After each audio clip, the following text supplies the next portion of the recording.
Recorded Books presents Landscape Turned Red, The Battle of Antietam, by Stephen W. Sears, narrated by Peter Johnson.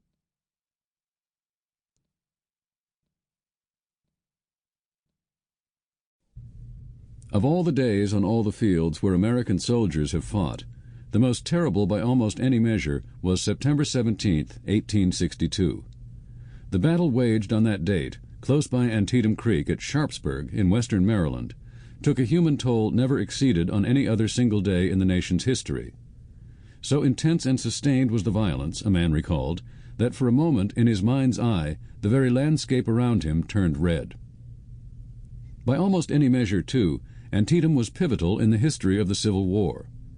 In September 1862, events across a broad spectrum, military, political, social, diplomatic, were rushing toward a climax. The battle in Maryland would affect all of them radically, turning the course of the war in new directions. It was a time of opportunity for the South and of peril for the North. Robert E. Lee had carried the war from Richmond to Washington and now led his army northward into Maryland in a bold effort to win independence for the Confederacy. The European powers, closely debating intervention in the American contest, were watching Lee's progress intently. Confederate armies were also on the offensive in the Western theater. The Union cause was at its nadir. The Federal Army, girding to meet Lee, stricken with a crisis of confidence, was entrusted to George B. McClellan, a general many believed to be gravely flawed as a commander. There was growing discontent in the northern states with the administration's management of the conflict. Abraham Lincoln's political support was divided and wavering even as he grappled with a revolutionary change of purpose, seeking to make this a war against slavery as well as a war for Union.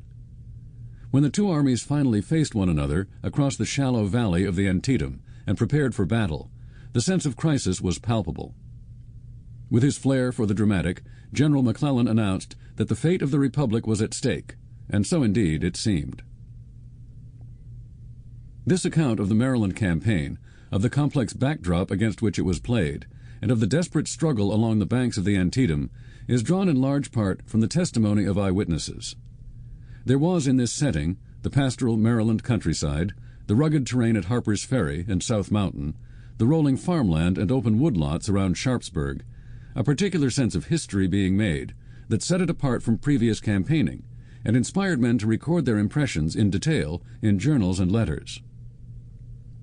Their accounts are an invaluable supplement to the official reports and dispatches and battlefield messages.